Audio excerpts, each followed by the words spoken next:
Kalau agamanya jalan, pasti punya ilmu. Pasti punya ilmu. Kalau ilmunya jalan, pasti dia mampu untuk bermasyarakat. Iya. Contoh sederhananya begitu. Mantap.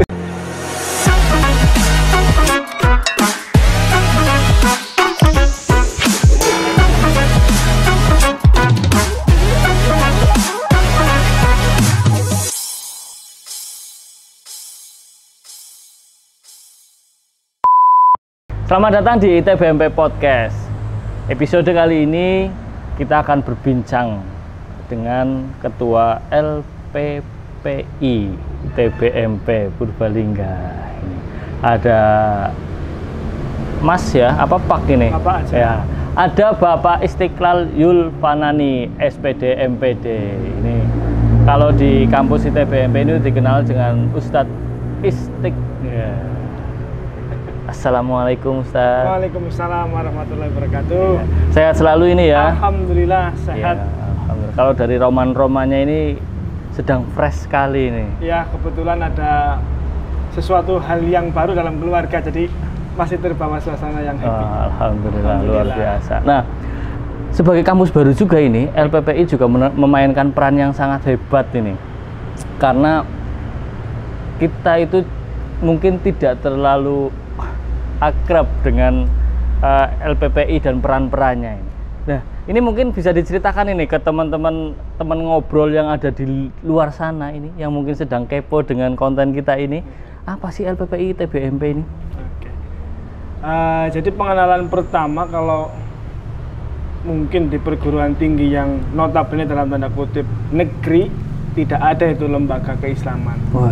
Kemungkinan adanya ya bagian-bagian keagamaan, contoh ya pendidikan agama, yang itu diajarkan hanya ya satu mata kuliah untuk semester dasar lah, semester awal, atau mungkin paling mentok di semester 2. Iya. Tapi kemudian ketika kita mengenal LPPI, sebenarnya LPPI ini nama yang namanya itu dirumuskan secara hak di perguruan tinggi. Okay. Mungkin ada yang lembaga langsung Lembaga Al-Islam Kemuhammadiyaan. Oke. LPPI ini kita memang kalau dalam pengertiannya, kepanjangannya Lembaga Pengkajian dan Pengamalan Islam, yang itu memang salah satu wujud dari Catur Dharma.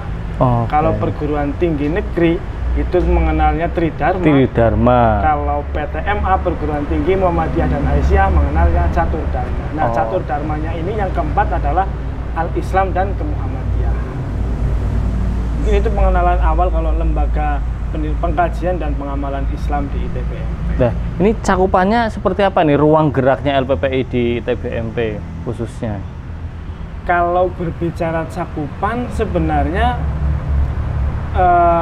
ini satu hal yang sangat, bagi saya gitu, bagi LPPI sendiri itu sangat mendasar dan sangat berat. Oke. Karena AIK atau LPPI ini memang bergeraknya itu merubah karakter mahasiswa atau seluruh sivitas akademika yang ada di ITBMP. Contoh dasarnya begini, cakupan sederhana, ketika waktunya sholat, zuhur, kalau kita jamnya sampai jam 4 berarti sampai asar. Zuhur asar otomatis kita menerapkan budaya keislamannya, kuliah jangan sampai nabrak waktu sholat. Oke. Kan mungkin ada sebagian ya kantor atau mungkin pekerjaan yang memang jam 12 masih tetap jalan.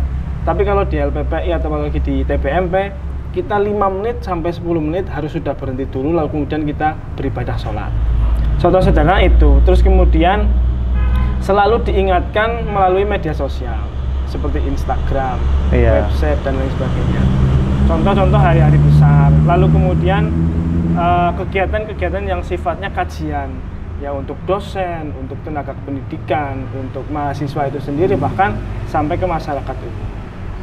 Itu cakupannya sampai merubah karakter mahasiswa yang dulunya katakanlah belum bisa ngaji, ya kuliah di ITBMP lulusannya bisa ngaji.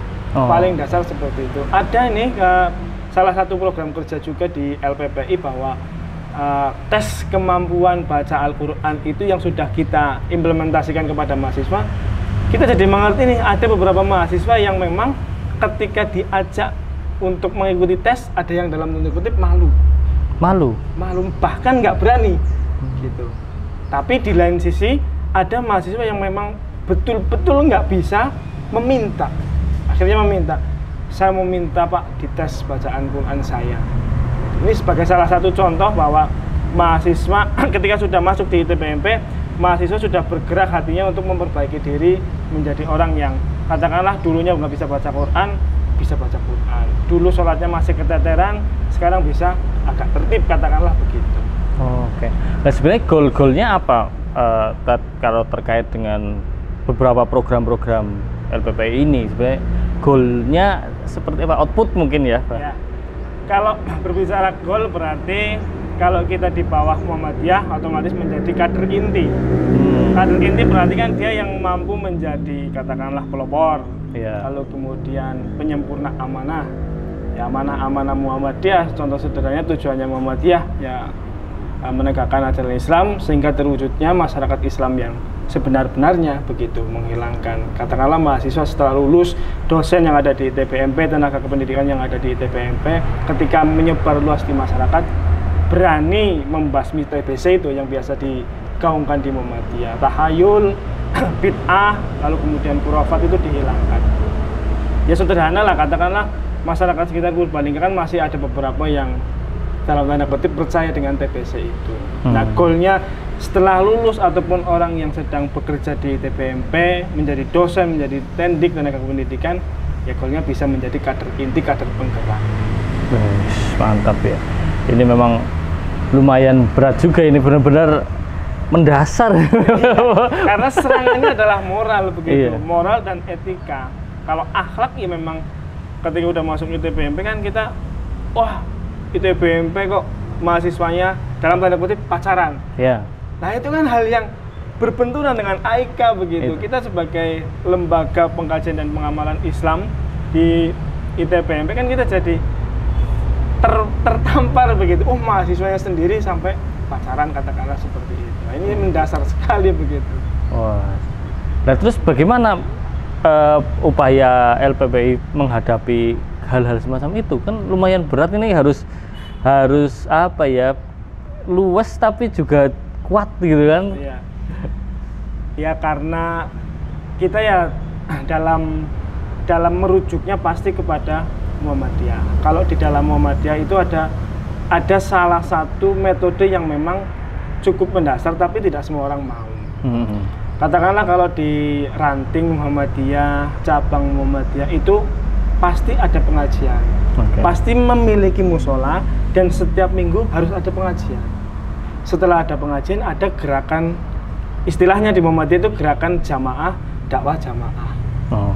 Nah dimungkinkan kalau di ITPMP ya kita lebih sederhana lah, katakanlah organisasi mahasiswa BEM katakanlah, atau HIMA atau UKM. Nah lewat situ nanti akan diajarkan pengajian-pengajian. Terus kemudian kalau event kegiatan ya kita kenal dengan istilah ya religiusitas. Nah, itu pengajian, kita sifatnya pengajian yang menekankan bahwa siraman rohani lah, Pak. Semua mahasiswa itu butuh siraman rohani. Lalu kemudian ada intelektualitas ya. Intelektualitas ini kajiannya tentang katakanlah pemikiran-pemikiran tokoh yang ada di Muhammadiyah. Yang sederhana lah Ki Haji Ahmad Dahlan coba digali bagaimana beliau itu bisa merubah soft begitu dengan luar biasa. Lalu kemudian yang terakhir humanitasnya diasah lewat kegiatan-kegiatan sosial. Kayak kalau ada bencana alam, mahasiswa bisa ikut membantu menggalang dana begitu. Kalau misalnya ada orang yang sakit menjenguk, mahasiswa yang sakit menjenguk, lalu kemudian ada orang yang berkebutuhan, kita mengadakan bakti sosial. Nah itu salah satu rangkaian sebagai wujud upaya mewujudkan ya masyarakat Islam yang sebenar-benarnya untuk menjadi kader inti itu mahasiswa. Berarti memang seorang mahasiswa ITBMP ini tiga unsur ini sama-sama kuat ya. Betul. Religiusitas, terus intelektualitas sama humanitas. Mantap sekali, ini tiga hal yang sangat mendasar bahkan di kehidupan kita kan. Betul sekali, karena saling berkesinambungan itu. Agamanya, kalau agamanya jalan pasti punya ilmu. Kalau ilmunya jalan pasti dia mampu untuk bermasyarakat. Iya.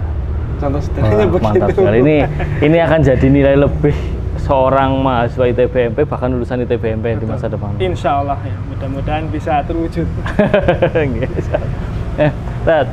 Soal ini sebenarnya sekarang kan anak muda itu ya kita juga anak muda ini ya.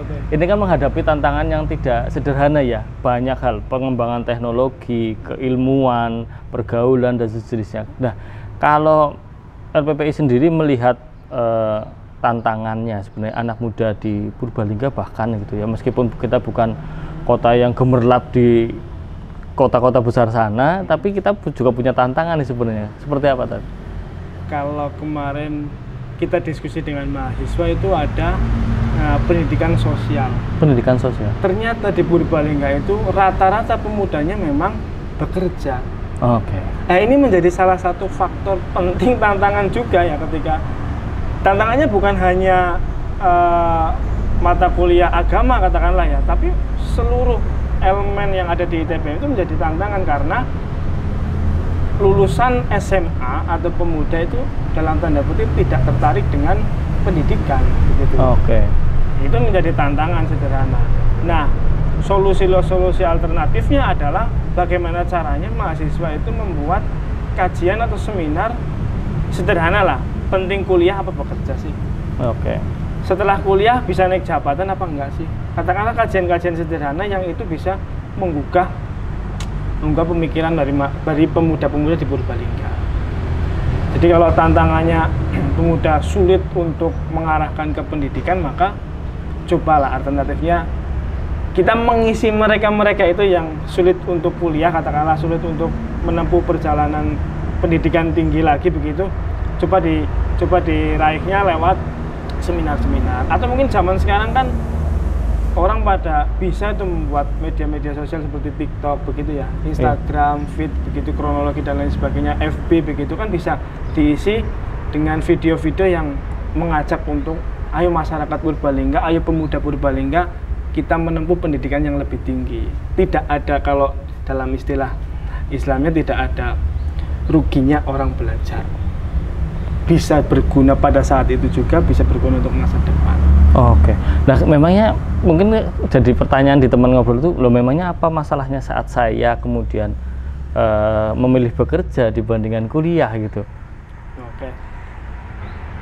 Itu kembali lagi sebenarnya ya, kalau kita berbicara aku milih bekerja sajalah gitu daripada kuliah. Kalau bekerja kan saya dapat uang katakanlah. Tenagaku dibayar dengan uang. Kalau kuliah kan kita mengeluarkan uang, terus kemudian kita dapatnya tuh nanti, katakanlah setelah 4 tahun begitu. Itu benturan sebenarnya dalam internal pemuda itu sendiri dan mungkin keluarganya begitu.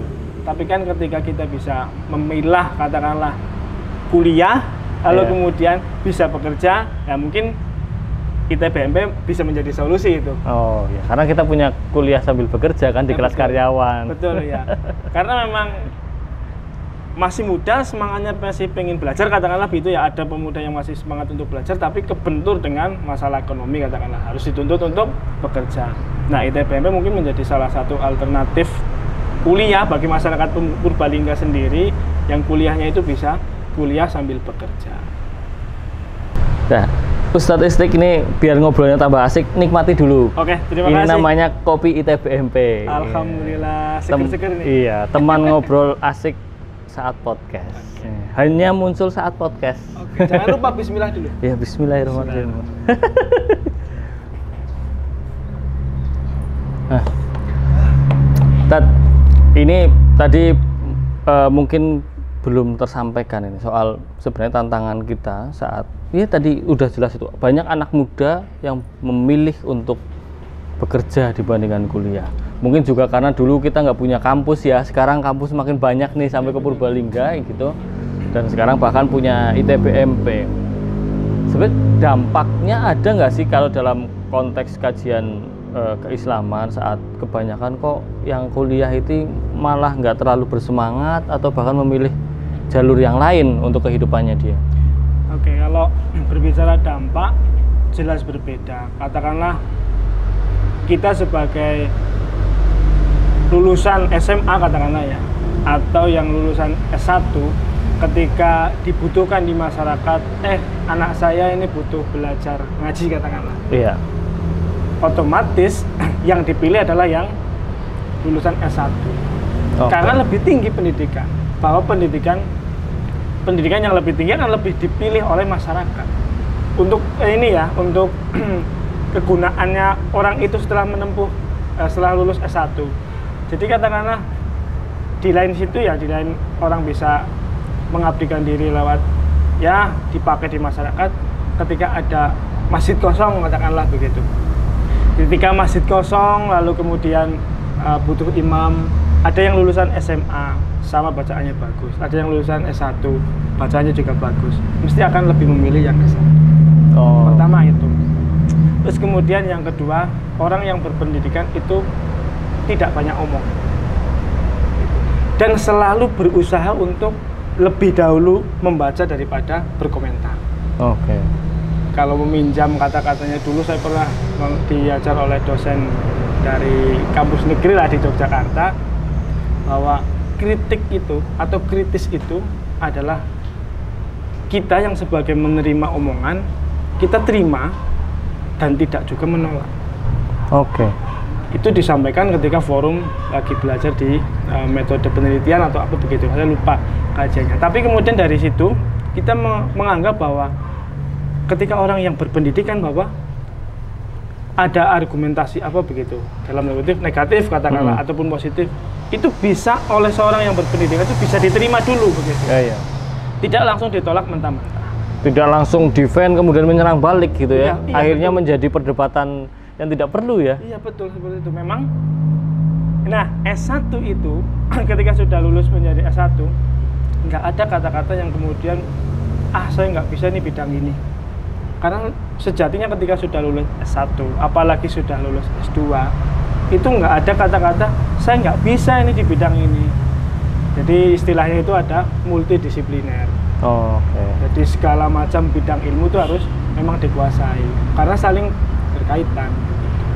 Nah ini yang ditempuh oleh masyarakat Purbalingga, apalagi pemudanya, ketika berbicara tentang saya berpendidikan tinggi gitu ya, saya berpendidikan tinggi, fungsinya apa sih? Pasti akan kepakai ilmu. Kerja pun pasti akan cepat naiknya, kalau berbicara karir ya cepat naiknya orang yang berpendidikan tinggi, orang yang lulus berpendidikan tinggi. Nah sekarang ada status ada peraturan pemerintah yang menghapuskan tenaga honorer kan itu. Iya. Nah itu kan salah satu juga latar belakang yang harus kita sadari bahwa pendidikan tinggi itu penting. Tenaga honorer kan bisa diraih lulus SMA pun bisa masuk begitu. Iya. Nah salah satu kita di depan ini ya di Purbalingga kita ini ada salah satu kantor yang memang THL istilah di Purbalingga itu tenaga harian lepas. Itu ada beberapa jumlah ya nggak sedikit juga lagi istilahnya H2C. Apa itu? Harap cemas. Karena ada pemberitaan itu, karena ada peraturan itu begitu. Ya mungkin THL-nya memang lulusannya SMA. Itu secara sosial ya, Pak. Kalau secara keislaman mungkin kita kan memang selalu dituntut untuk berilmu ya. Betul. Itu luar biasa sekali. Nah kalau sudah punya ilmu maka ada istilah balighul ani walau ayah. Sebarkanlah walaupun satu ayat. Itu contoh sederhana. Apalagi kewajiban seorang muslim kan menuntut ilmu. Itu wajib bagi ya muslim laki-laki dan muslim perempuan. Gitu. Ya, jadi kalau ada kesempatan ya cobalah untuk mendapatkan kesempatan itu untuk kuliah, untuk pendidikan yang lebih tinggi. Jangan saya sudah bekerja ya sudah gitu ya. Wah, luar biasa. Nah, ini tadi berbincang di luar sana. Kita kembali ke kampus nih, gitu ya. LPPI punya tantangan yang berat untuk mengubah budaya, perilaku ya, kemudian mindset dan sejenisnya. Dan ini nggak sederhana karena pendekatannya bukan pendekatan yang tegas gitu ya, dihukum gitu. Kalau dihukum nanti kita merasanya itu bukan kesadaran kan, gitu kan, akhirnya nggak bagus. Nah, apa yang akan dilakukan nih dalam waktu dekat LPPI mungkin untuk sivitas akademika atau bahkan di eksternal, karena ruang geraknya juga sampai ke eksternal nih, gitu Pak. Waktu dekatnya begini, kalau sifatnya LPPI itu nanti bertindaknya hukum sanksi begitu ya, nggak sholat berjamaah disanksi, bikin artikel misal gitu ya, itu serasa kayak apa ya, paksaan yang itu harusnya sudah dilalui waktu SMA. Ya entah itu pimpinan, entah itu mahasiswa begitu, itu sudah dilalui waktu SMA. Ya mungkin di pondok pesantren mungkin merasakan hal itu gitu, di opiak dan lain sebagainya. Tapi yang perlu diketahui bahwa tantangan yang berat itu memang harus ada dukungan dari stakeholder di TPMP. Dukungannya mungkin kalau di internal ya otomatis pimpinannya yang mendukung program kerjanya LPPI, dosennya juga mendukung, tenaga kependidikannya juga mendukung, apalagi mahasiswanya juga harus mendukung. Yang eksternal tentunya adalah Muhammadiyah gitu. SCM-nya begitu, PRM-nya, PDM-nya juga harus mendukung program kerja yang telah dibangun oleh LPPI TPMP. Contoh sederhana kan ketika sudah bisa mengabdikan diri di masyarakat, katakanlah ada cabang Muhammadiyah yang perlu pendampingan digitalisasi misalkan. Ya, dosen ITBMP ada nih prodi bisnis digital yang siap mengabdi ke sana. Kalau butuh katakanlah pengajian dan lain sebagainya, ada nih lembaga khusus tentang Al-Islam dan Muhammadiyah yang membawahi itu. Artinya ketika dukungan itu bisa bekerja sama, maka ya insya Allah dalam jangka panjang bisa ini masyarakat terbentuk sesuai dengan budaya keislaman. Oke. Seperti itu. Ya, memang berarti LPPI juga siap berkolaborasi nih dengan warga Muhammadiyah di Kabupaten Purbalingga khususnya untuk mengeksplor banyak hal ya. Iya, insya Allah siap karena memang PCM pun juga butuh, PRN pun juga butuh. Katakanlah kalau dalam kajian begini, yang sangat biasanya ketika menentukan waktu bulan Ramadan, itu kan banyak konflik nih. Satu Ramadannya kapan nih, gitu ya. Satu Ramadannya otomatis ya ketika ada yang beranggapan nunggu pemerintah. Kalau Muhammadiyah kan sudah ada tuh ilmu hisabnya. Nah, ini PRM ini perlu tahu, PCM perlu tahu, PDM perlu tahu. Nah, LPPI kalau siap untuk mengadakan pelatihan katakanlah hisab Muhammadiyah, begitu kan sudah ada pelatihannya dan kita transferkan gitu. Jadi kampus sudah ada pelatihannya, kita transferkan ke rumah ke masyarakat umum, ke masyarakat Muhammadiyah. Nah, kita bisa mengabdi lewat sana. Wah, mantap sekali ini obrolannya. Menyenangkan sekali ini dengan LPPI dengan Ustadz Istik. Ya, terima kasih Ustadz untuk kesempatannya ngobrol di TPMP Podcast. Semoga wacana pada kali ini nih, konten kali ini bisa bermanfaat buat masyarakat di Purbalingga, khususnya buat warga Muhammadiyah, khususnya lagi buat sivitas akademika di ITBMP. Amin. Sukses selalu dengan ITBMP dan LPPI-nya. Amin. Ini terima kasih buat teman ngobrol yang sudah menyaksikan ITBMP Podcast. Semoga bermanfaat. Silahkan berkolaborasi dengan LPPI karena ternyata LPPI membuka seluas-luasnya kesempatan untuk berkolaborasi, terutama dalam hal keislaman, Muhammadiyah. Ini sangat luar biasa. Ya, jangan lupa untuk subscribe YouTube-nya ITBMP Official. Semoga bermanfaat dan sampai jumpa lagi di ITBMP Podcast. Assalamualaikum warahmatullahi wabarakatuh.